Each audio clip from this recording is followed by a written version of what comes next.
সংগ্রামী বন্ধুরা আমার, আমি আর সমাধান হিসেবে উপস্থিত আছেন সংগ্রামী সিনিয়র যোদ্ধা আপনারা আজকের সবার সম্মানিত সবাই মাঠে আপনারা অবস্থান নেন। সবাই তার মিছিল এসেছে আমরা দেখেছি। তাহলে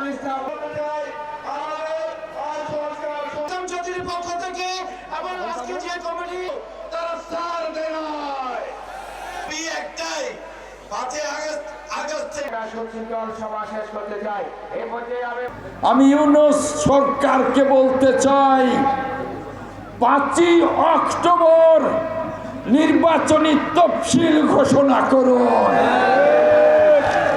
নির্বাচন হবে 5ই ডিসেম্বর।